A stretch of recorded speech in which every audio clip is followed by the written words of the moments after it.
Selamat pagi Bapak Ibu Guru dan teman-teman sekalian.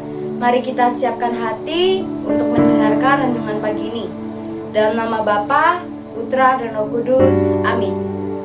Bacaan diambil dari Injil Lukas bab 5 ayat 33 sampai 39. Orang-orang Farisi itu berkata pula kepada Yesus, murid-murid Yohanes sering berpuasa dan sembahyang. Demikian juga murid-murid orang Farisi. Tetapi murid-muridmu makan dan minum. Jawab Yesus kepada mereka, dapatkah sahabat mempelai laki-laki disuruh berpuasa, sedangkan mempelai itu bersama mereka? Tetapi akan datang waktunya apabila mempelai itu diambil dari mereka. Pada waktu itulah mereka akan berpuasa. Ia mengatakan juga suatu perumpamaan kepada mereka. Tidak seorang pun menggoyahkan secarik kain dari baju yang baru untuk menambalkan pada baju yang tua. Jika demikian, yang baru itu juga akan koyak, dan pada yang tua itu akan cocok kain penambal yang digoyahkan dari yang baru itu. Demikian juga tidak seorang pun mengisikan anggur yang baru ke dalam kantong kulit yang tua, karena jika demikian, anggur yang baru itu akan menggoyahkan kantong itu, dan anggur itu akan terbuang, dan kantong itu pun hancur. Tetapi anggur yang baru harus disimpan dalam kantong yang baru pula. Dan tidak seorang pun yang telah minum anggur tua ingin minum anggur yang baru, sebab ia akan berkata, anggur yang tua itu baik. Demikianlah Injil Tuhan. Terpujilah Kristus. Teman-teman yang terkasih dalam Tuhan, hari ini Gereja Katolik merayakan pesta Santo Gregorius, Paus dan Pujangga Gereja. Siapakah Santo Gregorius Agung? Santo Gregorius Agung lahir di Roma pada tahun 540. Santo Gregorius Agung ini berasal dari keluarga bangsawan yang kaya raya. Ayahnya bernama Gordianus dan ibunya bernama Silvia. Berdasarkan latar belakang keluarganya, Santo Gregorius bisa mengenyam pendidikan yang memadai pada usia 33 tahun. Santo Gregorius menjadi prefek atau wali kota Roma, suatu kedudukan tinggi dan terhormat dalam dunia politik Roma saat itu.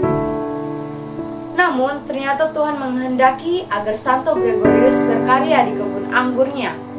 Santo Gregorius pun menanggapi panggilan Tuhan ini dengan memulai hidup membiara, dan ia pun menjual sebagian hartanya untuk mendirikan biara-biara.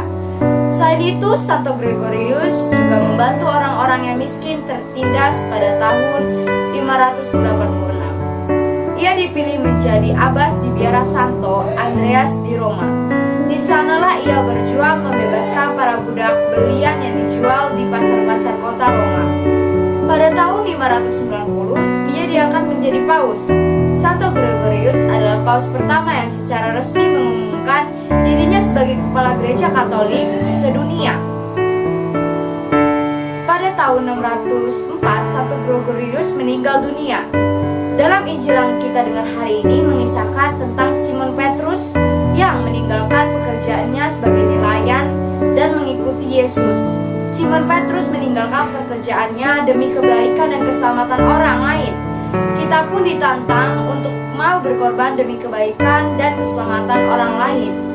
Di tahun refleksi ini, mari kita memohon kepada Tuhan semoga kita mampu meneladani Santo Gregorius dan Rasul Petrus dalam mengasihi Tuhan, mau terlibat dalam karya-karya yang baik, dan diri kita semakin menjadi berkat bagi orang lain, khususnya orang-orang di sekitar kita. Hari ini kita diajak untuk berefleksi. Apakah saya sudah berkorban demi kebaikan dan keselamatan orang lain?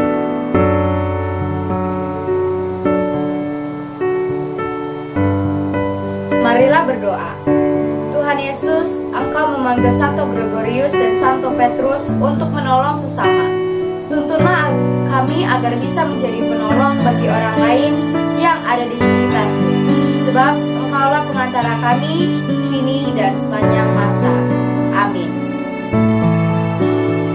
Kemuliaan kepada Bapa dan Putra dan Roh Kudus, seperti permulaan, sekarang, selalu, dan sepanjang segala abad. Amin.